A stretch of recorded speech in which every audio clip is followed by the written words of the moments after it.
What's your potential? What's the most that you could possibly be? What's your potential emotionally, physically, intellectually? What could you be as an individual, and what could you be as a part of a wider community? Imagine a world in which everybody was fulfilling their potential, in which every person on every continent was at the top of their game. I found that pretty hard to think about. Remember a time perhaps instead when you were right at your peak, when you were really fulfilling your potential and how that felt. I think, and I'd like to propose to you this afternoon, that the arts are a brilliant way of achieving potential, of releasing people so that they become the most that they can possibly be. And my intersection for you is that I think that we should think utterly differently about the way that the arts connect in public life, so that they link up with all of the different aspects that we think of in our civic society. So health, social security, education, criminal justice, even our national security. And that we should look at the arts across these sectors and think about ways in which they can link up. Here's an example for you. This is an example of potential released. I'm involved with an organisation called Spitalfields Music. We work with people of all ages and all backgrounds in Tower Hamlets through music, and the idea is to raise aspirations and to change lives. Since January this year, we've been working with a group of boys in Bow who have severe emotional and behavioural difficulties. These are boys who've had a very, very difficult start in life. For 2 weeks, we have closed the school completely to the curriculum, and they work entirely on music. The boys generally find some things very, very difficult. So things like trust, confidence, communication, team working, things that you and I might find very, very straightforward, are difficult. And thus, there are real barriers to learning, to developing, to fulfilling potential. Here's a short clip. You've been doing a bit of drumming with Jim? Yeah. Watch this.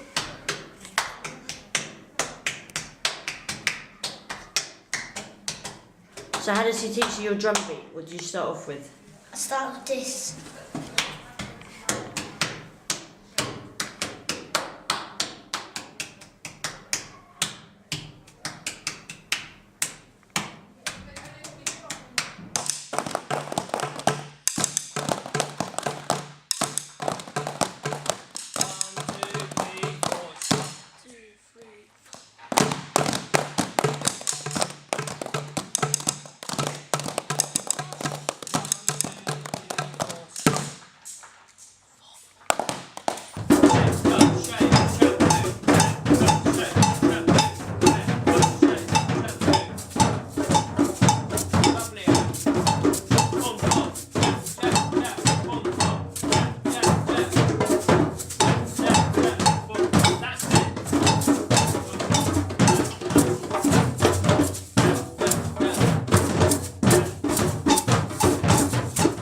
Some of the things that you might have seen there are trust, confidence, communication, team working, the things that are really, really tricky for this group of boys. And at the end of 2 weeks, amazing things start to happen, amazing things start to open up, and one sees behaviour completely changing, learning opening up, and confidence developing. So why are the arts so effective in this release of potential?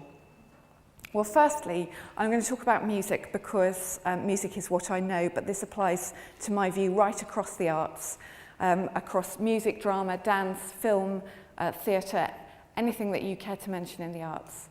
So listening to music can take you away from the everyday. It's lifting you out of yourself and giving you a perspective back in, which might seem different, which might just shift things for you. It cues you into a language which is different. Those boys were operating with a non-verbal kind of communication. This can be really, really releasing. It allows a kind of self-reflection which otherwise in day-to-day life may not be possible. And learning is an instrument, is a way of stretching a body and a mind and a spirit.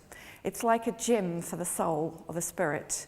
It's like a way of stretching a muscle, which you can then use in lots of different ways, in lots of different contexts. It gets you ready to be a human being. This week, the Culture Secretary has made a speech, her first speech in the role, and caused some controversy within the sector. She said that the way that we should think about the arts and talk about them in the public realm is as a means to improving the economy, purely through economic terms. This is not a new way of thinking about the arts, and indeed there is a whole body of evidence which confirms that the arts are an economic driver and are a contributor to the economy and the way that the economy should grow. UNESCO has identified the UK as the largest exporter of cultural goods in the world. There aren't many other sectors that can say that. Culture represents 10% of the UK economy and over 2 million jobs.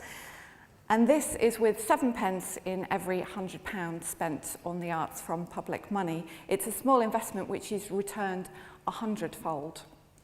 And yet there is a bit of a myth that the arts do not generate money. Indeed, just this week, I heard one commentator say that that very thing, the trouble with the arts is that they don't generate money. Firstly, that's wrong. And secondly, I think that it's not the way to look at it. One probably wouldn't say that the trouble with medicine is that it doesn't generate money. Medicine is there to make people better. The arts are the same. It's a different sense of better, but they're there to make people more of themselves. We tend to think about the arts and public spending in this kind of way. So we look at a pie chart and when money is divvied up, and we see things in different sections. I propose that we look at this in a completely different way. So rather than looking at different segments and saying that's allocated in that way, that's allocated in that way, that we look at things much more fluidly, and that we think about the ways in which health, education, social security, national security can intersect and can support each other. You might be interested to note that the arts doesn't actually appear on that pie, which is the 10-11 breakdown of spending. It's so small that it gets bundled in with others. My organisation, Spitalfields Music, takes this very approach, a cross-cutting approach.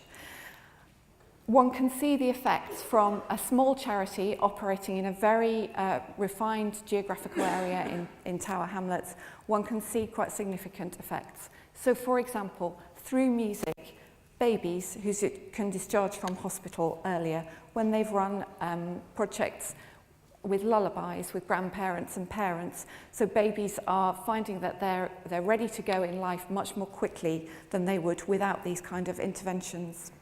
Pupils with learning difficulties, as we just saw there, are going back into the mainstream school system more quickly when music and the arts are at play. Ex-offenders are learning more skills and getting through to qualifications and getting back onto the education cycle. And groups of elders are working together. Communities that have otherwise not been relating to each other are finding ways to communicate and to find common ground through the exchange of their own musics. As I say, these are small examples, but this is something which could be rolled out right across the board. We've gathered here to be stretched intellectually and inspired, so I leave you with this gem. Life is not a pie chart. Life is not about segmenting things and setting them up separately. I propose that the way that we think about the public realm should not be about segmenting. Individually, we don't separate out different parts of our lives, and therefore, why should we publicly? If we were to do this, I think that a greater amount of potential would be released from a greater number of the population, a greater amount of the time. And the arts are an absolutely brilliant way of achieving this. Thank you.